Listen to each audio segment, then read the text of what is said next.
네, 세 번째 시간 3주차 시작하겠습니다.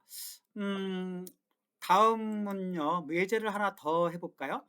이번에는 전화번호와 전류원이 섞여 있으면서 여기에 V와 I1을 구해보라. 이런 얘기예요. V는 어디를 구하는 걸까요? V는. 네, 아마도 제가 보기에는 여기서 V는 여기네요. 네, 여기니까 여기에 흐르는 전위를 구해보라는 뜻이고 I와는 또 네, 여기에 흐르는 전류를 구해보라 이런 뜻이니까 자, 이 문제 딱 보면 또 여러분들이 야, 이게 전화번이 있고 그다음에 그쵸. 이 전류원이 아니군요. 둘 다 전류원이군요. 여기도 전류원이 24A가 있고 여기에 전류원은 4A가 있는 거예요. 그리고 얼마가 걸릴지는 지금 V는 모르는 거예요. 근데 사실은 여기를 우리가 이제 구하기 위해서 이렇게 놓고 보면 참 복잡해 보이는데 이 전류원 두 개를 잘 눈여겨보면은 이것이 24가 이쪽 방향 위로 가고 있고 4암페어는 아래로 가고 있으니까 이걸 합해서 하나로 만들 수가 있죠.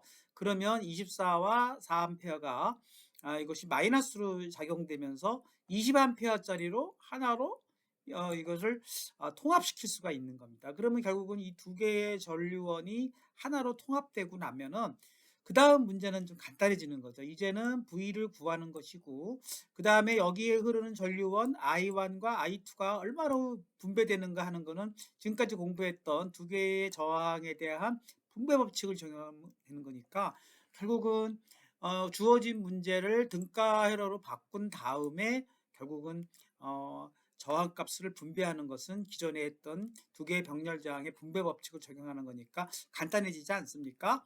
그럼 먼저 우선 전체 저항을 먼저 구해보자. 전체 저항은 네, 18A와 6A가 어떻게 되어 있죠? 병렬로 연결되어 있죠. 그래서 이 병렬로 연결됐다는 표시를 이렇게 슬래시를 두 개 써가지고 슬래시 두 개를 씀으로써 두 개의 저항을 병렬로 연결한 것이고 그것은 각각 R1분의 1분의 그쵸?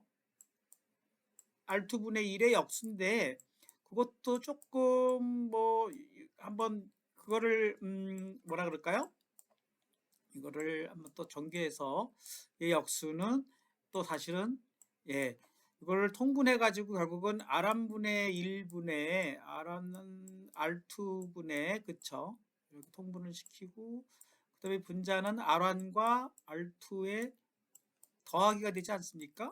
그래서 그거에 더하기가 돼서 이렇게 이렇게 통분을 시키고 그게 역수니까 그것을 다시 뒤집으니까 결국은 이것은 어떻게 됩니까? 네, R1 더하기 R2분의 그쵸? 여기 좀 뭐 이렇게 약간 막 넘어가는데 할 수 없습니다.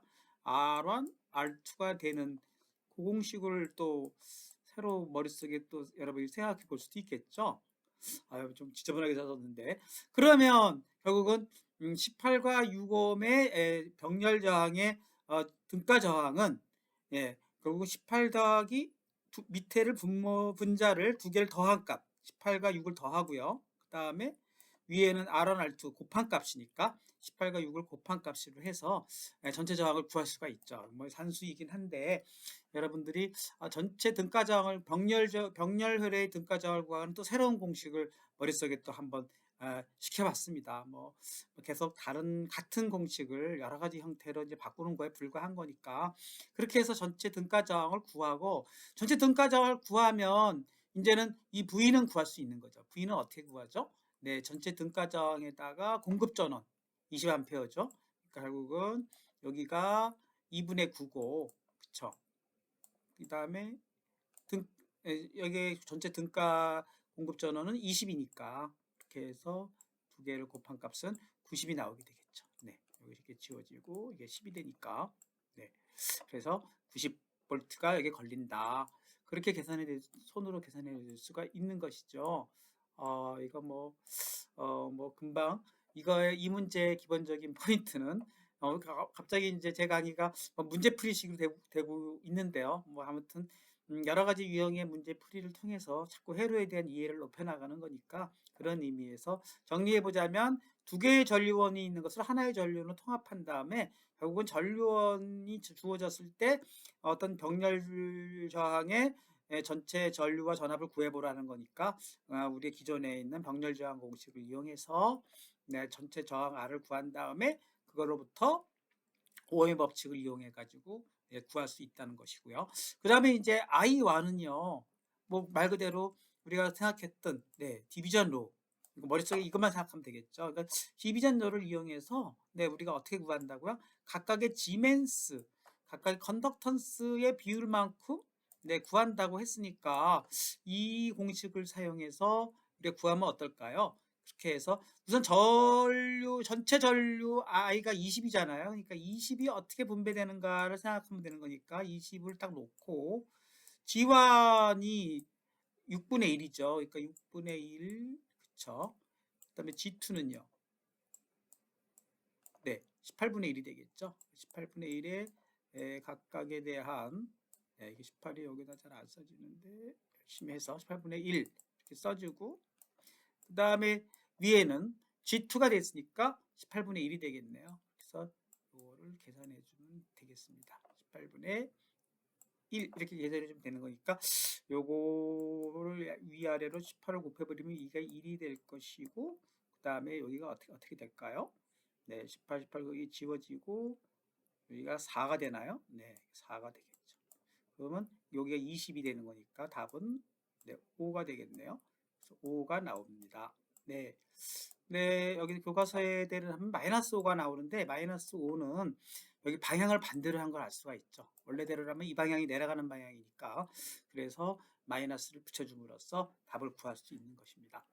자, 요것도 역시 제가 피스파이스를 이용해서 한번 확인을 해봤어요. 그래서 자, 요거를 그대로 한번 그려본 것입니다. 문제를 한번 그대로 구한 거를 한번 해보겠습니다. 요거를 잠시 그러면 없애고 한번 보겠습니다. 요걸 그대로 구한 거니까요. 요 회로를 그쵸 한번 구한 것이죠. 첫 번째가 뭐죠? 24A짜리 전류원 만들었고 두 번째 4A짜리 전류원을 여기다 그려 넣었죠. IDC를 통해서 그려 놓고 저항 두 개 6A짜리 저항 그 다음에 5A짜리 저항인데 여기서 보니까 이쪽에 뭐가 있죠? 13A가 있지 않습니까?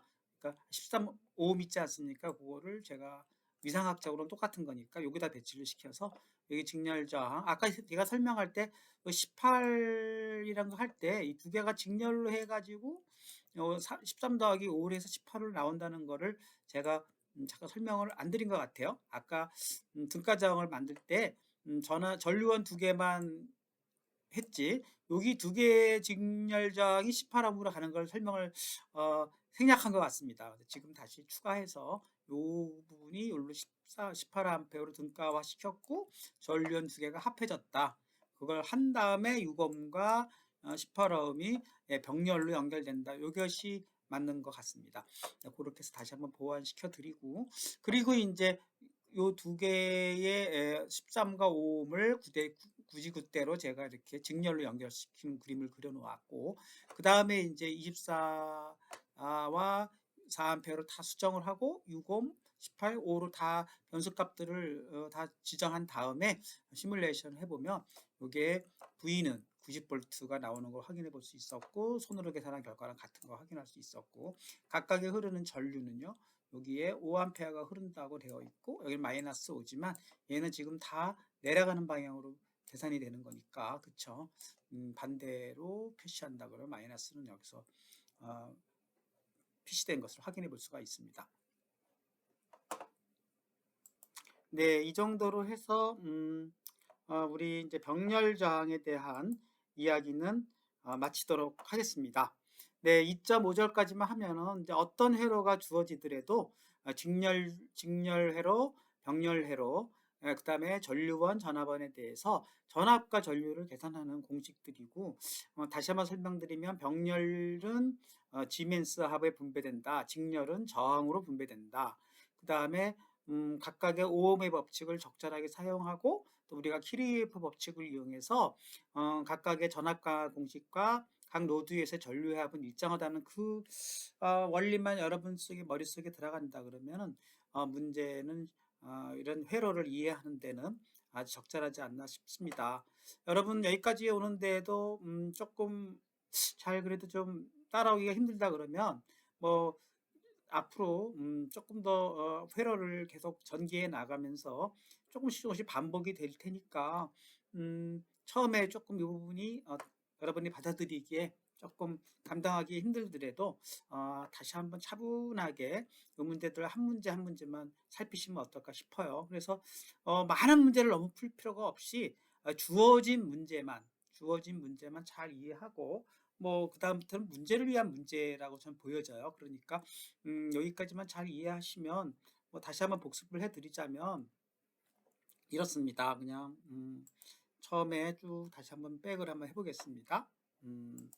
어떻게 되나요? 문제 쭉 넘어가서 네, 우리가 지금 이제 병렬 저항부터 시작하고 있죠. 그래서 병렬 저항에서 기본적인 병렬 저항에서 전류가 어떤 식으로 흐르고 있고 그 다음에 각각의 저항들은 어떻게 분과적으로 해석할 수 있는가 하는 거를 살펴보았고요. 그 다음에 이제 분배의 법칙은 컨덕턴스로 해석해서 우리 컨덕턴스대로 분배가 되더라 하는 것을 가지고 각 전류들이 분배된다는 것을 이해했고요. 마치 그것은 직렬저항의 전압분배 법칙과 유사하더라. 그래서 병렬저항의 전류분배 법칙과 직렬저항의 전압분배 법칙은 상당히 유사하다는 것을 확인할 수 있었습니다. 세 번째로는 이제 실제 예제를 통해서 각각의 전류들을 구하는 것을 한번 해보았고 그것을 또 파이썬을 이용해서 한번 우리가 이렇게 각각 구해보는 것까지도 한번 해서 양쪽으로 이렇게 비교해보는 것도 여러분들이 상당히 계산을 하는 것은 웬만하면 프로그래밍을 이용하고 어떤 전류를 이해할 때는 손으로 쓰면서 이해하면은 컨덕턴스, 전류, 파워의 개념을 이해할 수 있었다고 생각합니다. 그 다음부터는 점점 이제 문제가 좀 복잡해지는 건데요. 뭐 2개가 4개로 되는 게 어떻게 되느냐? 그러면 사실상 뭐 계속 반복적인 거죠. 그래서 전체 지멘스 컨덕턴스를 구해서 전체 전류를 구해보고 전류가 어떤 식으로 분배되는가 하는 걸 구한 다음에 또 피스파이스로 확인해 보는 것까지 해 보았습니다.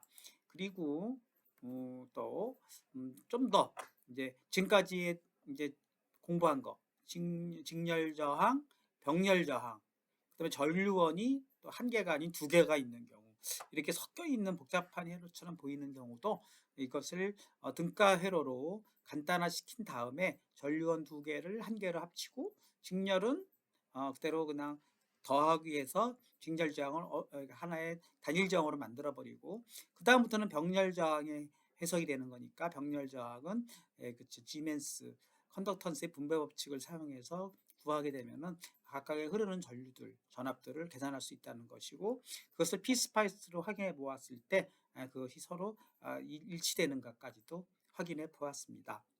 네, 사실 이제 저항률은 이걸로 사실 끝내도 되는데요.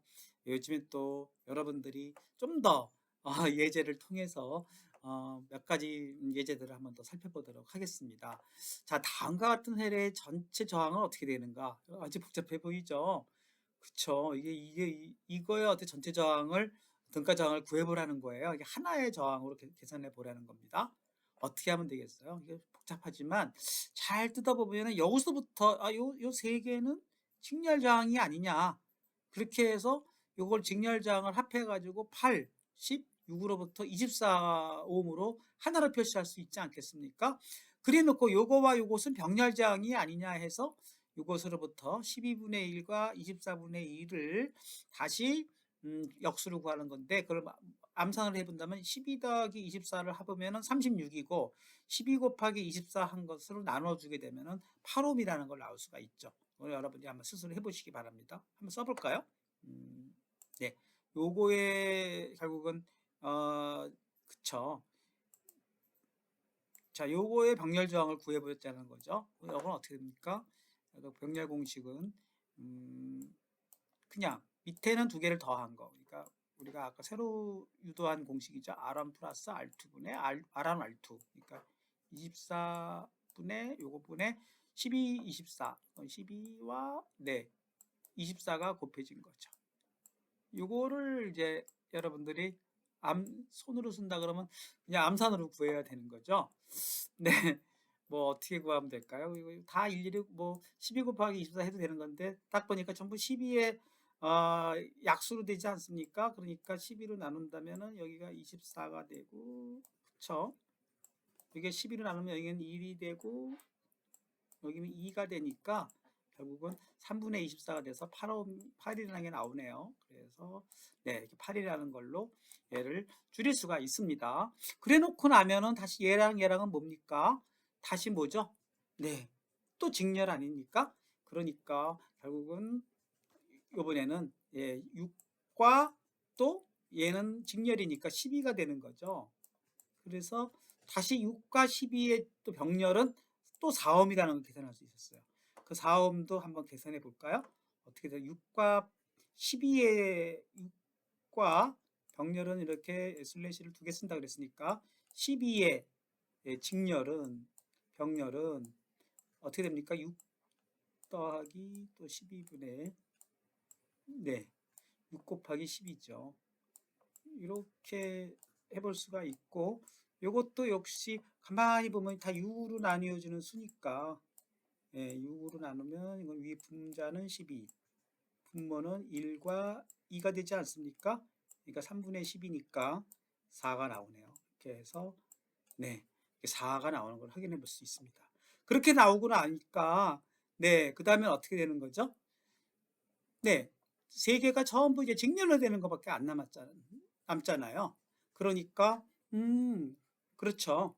그러니까 이것은 다 합한 것은 3, 4, 4 해서 얼마 되니까 11 이렇게 나오는 것이 되겠습니다.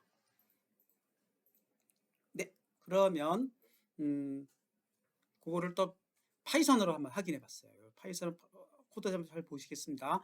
자, R와는 요거는 뭘까요? 12와 24옴의 병렬이 8인 걸 확인하는 코드죠. 그러니까 R1, R2를 12와 24로 놓고 각각의 컨덕턴스를 역수로 구하고 다시 그 컨덕턴스 합을 구하고 그 컨덕턴스 합 구한 것을 역수로 구하면 그게 병렬 저항 공식이 되지 않겠습니까? 그래서 8이 나오는 걸 확인해 봤고, 요거는요, 요 6과, 그쵸? 6과 12에 6과 12의 병렬 공식이죠. 그러니까 6과 12의 병렬 공식도 다 내내 거기는 공식은 같아야 되는 거니까 결과는 4. 4 나오는 걸 확인해 보는 이 코드를 제가 해 보았습니다. 이제 2장의 마지막 이야기. 테브닌 회로 공식과 노튼 회로 공식을 다뤄보도록 하겠습니다. 테브닌 시어림이라는 건 뭐냐면요. 어떠한 회로도 회로를 딱 단자를 끊어가지고 이것을 어떤 이 오른쪽에는 어떤 회로가 있는 거죠. 회로가 있지만 왼쪽 회로를 간략화시킬 수 있는데 그 왼쪽에 여러 가지 회로들이 이 안에 요소들이 있어도 그것이 리니어 서큐트라면 리니어 서큐트라는 게 좀 애매한 표현인데요. 우리가 선형 회로라는 거를 따로 정의한 적이 없어서 여러분들한테 좀 설명하기가 뭐하지만 지금까지 공부한 저항, 전류전원, 또 전압전원 이런 것을 일단 선형 회로라고 합시다. 그런 회로들의 조합으로 이루어진 것을 항상 전압원과 그거의 직렬로 연결된 저항으로 표시할 수 있다. 등가적으로 표시할 수 있다. 그때 등가적으로 표시된 전압원과 그 저항에 직렬 연결된 것에 오른쪽으로 그 잘려진 것의 양쪽 단말, 이걸 단자라고 하는데요. 그 두 단자에 흐르는 전류와 그 다음에 거기에 걸리는 전압이 양쪽이 같다면 등가적으로 두 회로는 같다. 이렇게 말할 수 있는 것입니다. 그렇다면 이제 여기서 등가 전압과 등가 저항을 구하는 방법인데요. 그 방법을 이제 어떻게 설명하고 있냐면은 등가 전압은 이 오픈된 부분, 잘라진 부분에 전압을 구할 수만 있다면 그것이 전압원으로 대치될 수 있다는 것이고, 등가 저항은 이 잘라진 부분에서 관점에서 바라봤을 때 이 토탈 등가 저항을 구하게 되면 그것이 바로 직렬로 연결된 저항의 그것이다. 근데 이때 바라볼 때 이 전압은 어떻게 처리하나? 전압원은 없다 생각한다는 거예요. 그래서 여기를 이렇게 도선으로 연결해서 어, 없다. 인디펜던트 소스, 독립전원이 없다고 본다. 무슨 말인지 잘 모르시겠죠? 그러면 한번 예제를 통해서 한번 그것을 구해 보도록 하겠습니다. 예를 들면은 자, 요걸 좀 지우고 해야 되겠네요. 자, 다음과 같은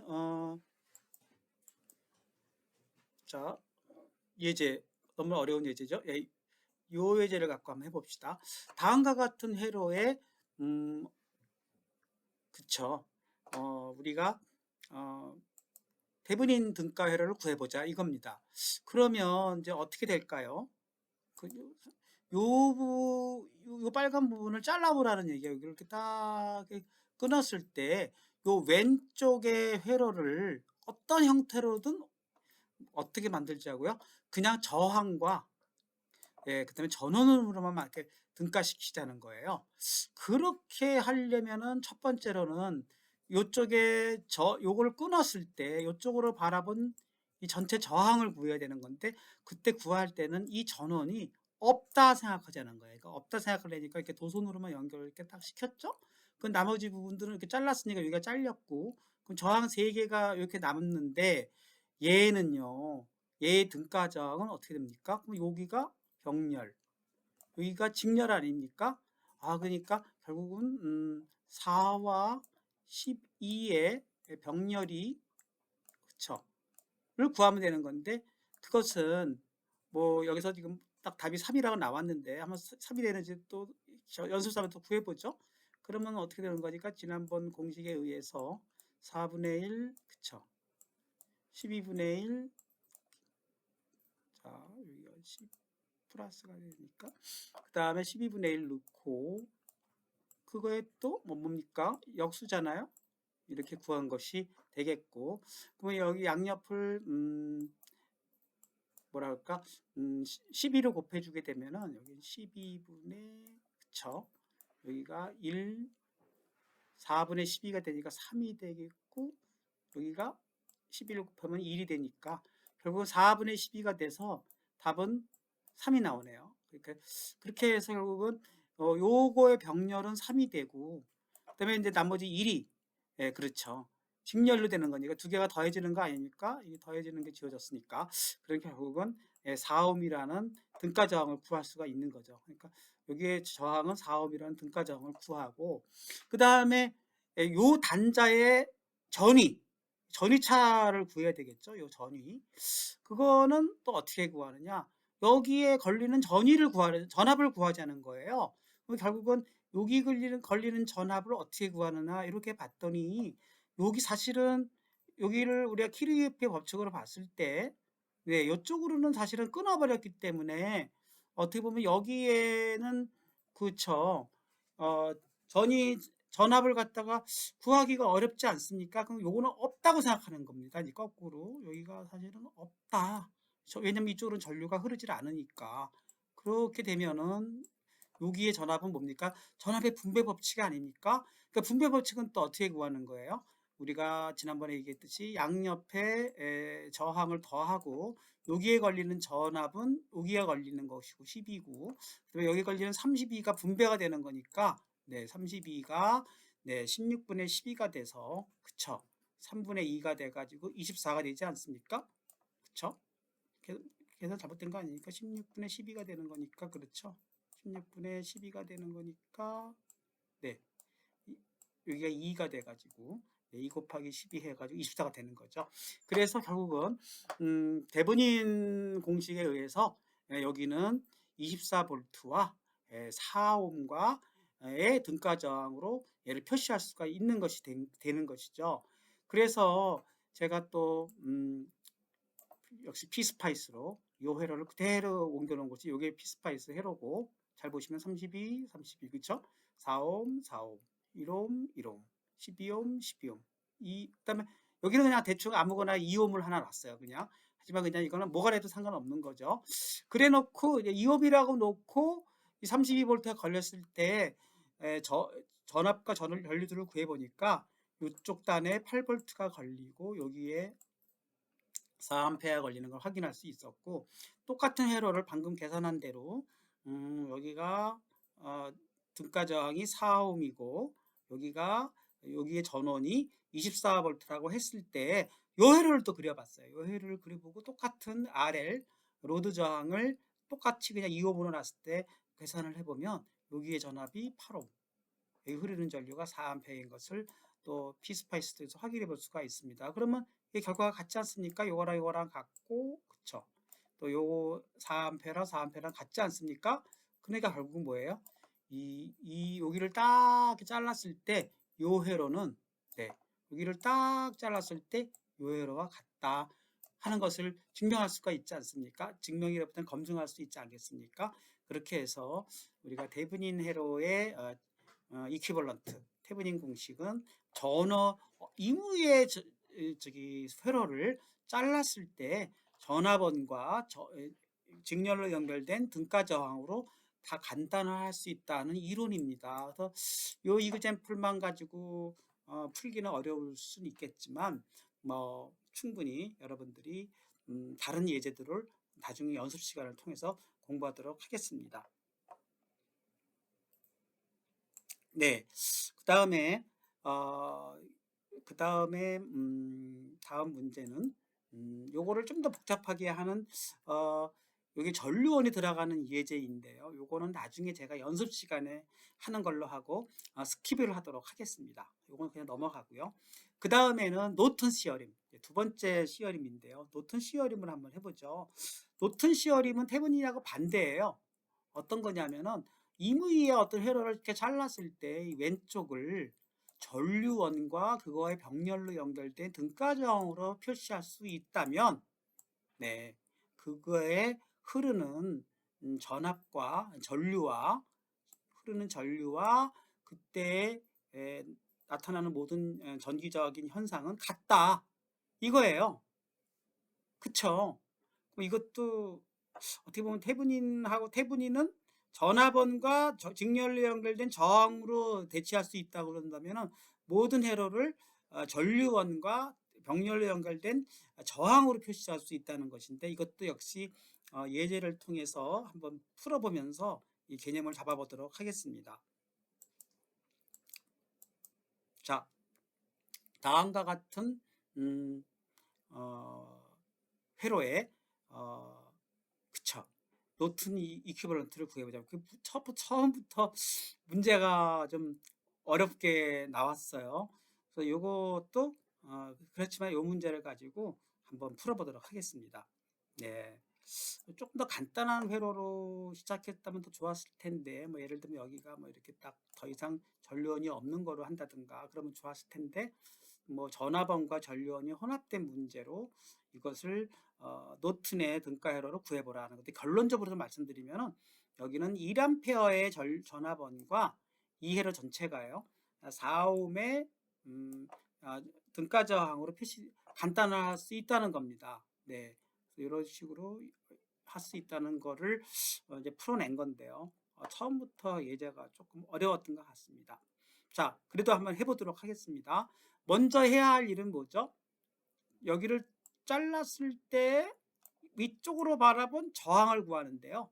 저항을 구하는데 전류원은 전부 없다고 생각하고 오픈이고요.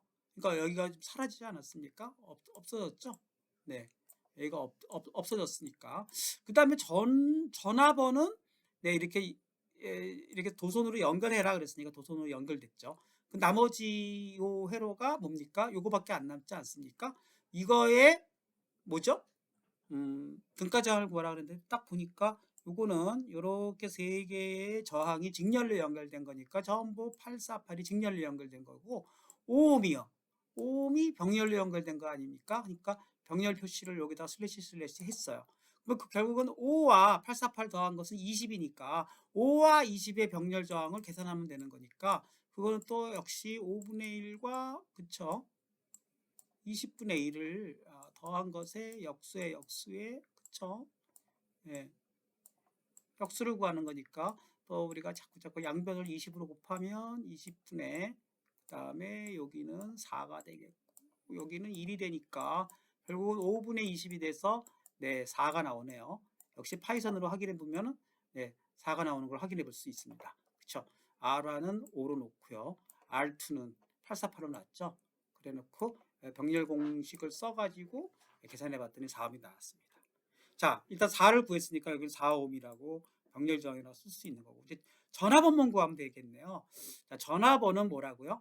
여기를 도선으로 연결했을 때, 그쵸? 여기에 흐르는 전류가 얼마가 되겠는가 하는 문제예요. 그거를 이제 노튼의 전류라고 해서 IN이라고 표시한 것입니다.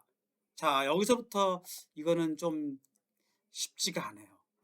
그동안 우리가 또 키리우프의 노튼의 법칙을 여기서 풀 수밖에 없는 건데 여기서 여기를 로드를 N1이라고 해놓고 N1에서 뭐라 그럴까요?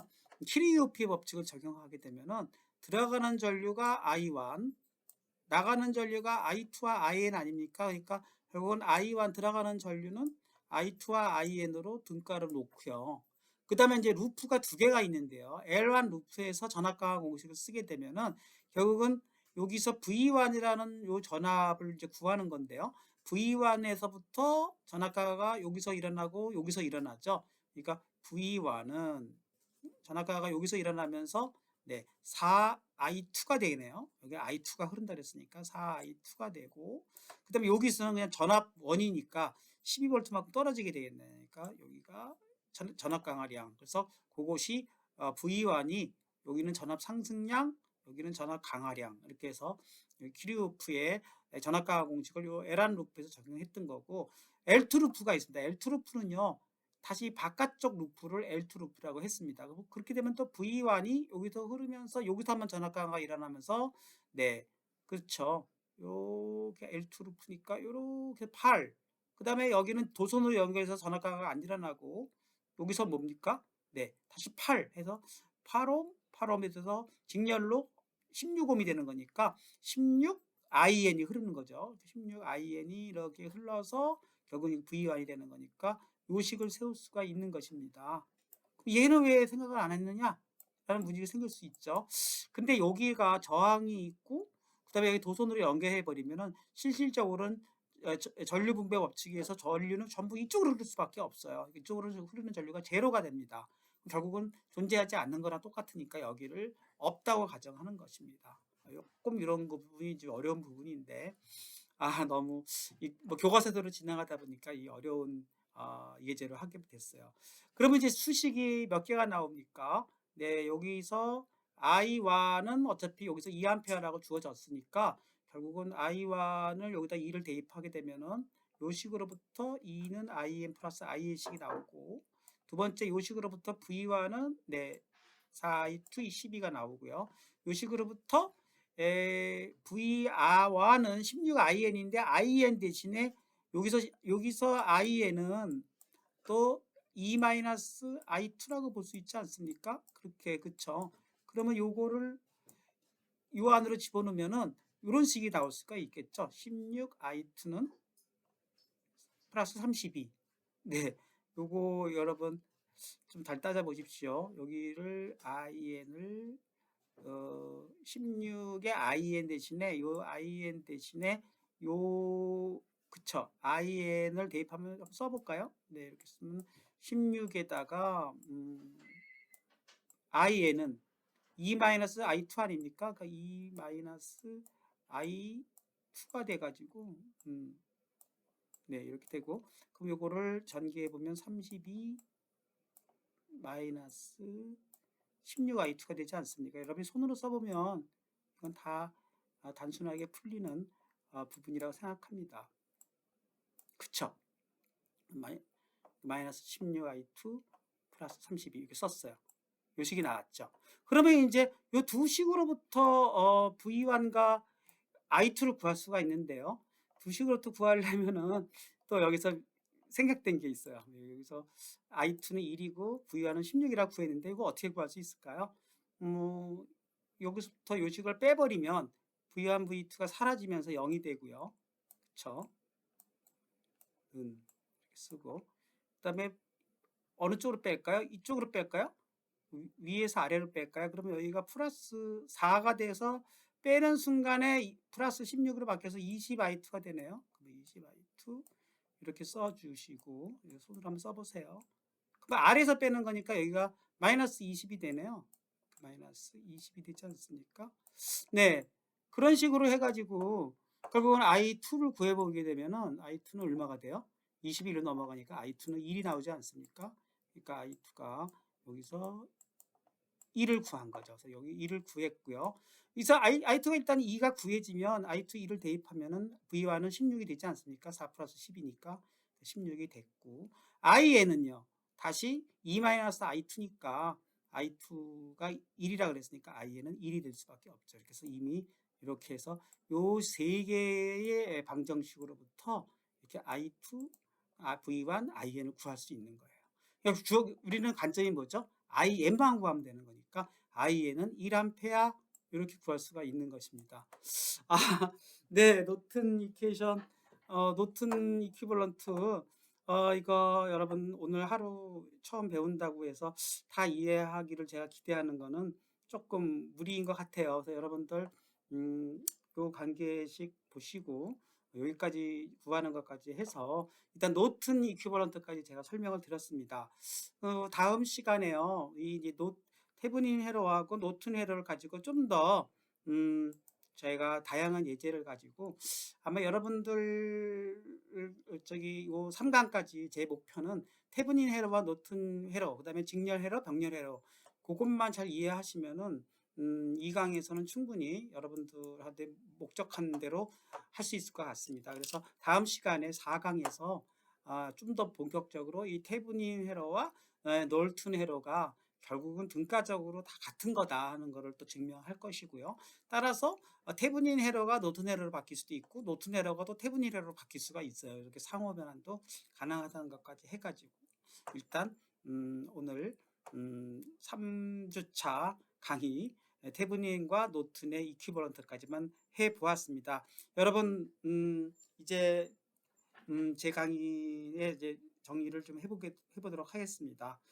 결국은 이제 모든 회로 해석의 기본은요, 원리를 파악하는 것이고 그 원리로부터 다양한 회로들을 이제 분석하고 해석할 수 있는 능력인데 사실은 컴퓨터의 발전으로 이러한 계산 없이도 뭐 아까 말씀드렸듯이 파이썬 프로그래밍 또는 뭐죠? 뭐 이런 피스파이스 이런 걸로 컴퓨터가 다 알아서 계산하는 시대가 왔어요. 그래서 여러분들이 보기에 교수님 그러면 굳이 우리가 수작업으로 이런 원리들을 계산할 필요가 있을까요? 그냥 그림만 그려버리고 컴퓨터에게 그냥 전압이 어떻게 전류가 어떻게 되겠는가 물어보면 되지 않을까요? 또는 프로그램에 의해서 그냥 계산을 하면 되는 거 아닐까요? 하는데 여러분들이 그렇죠.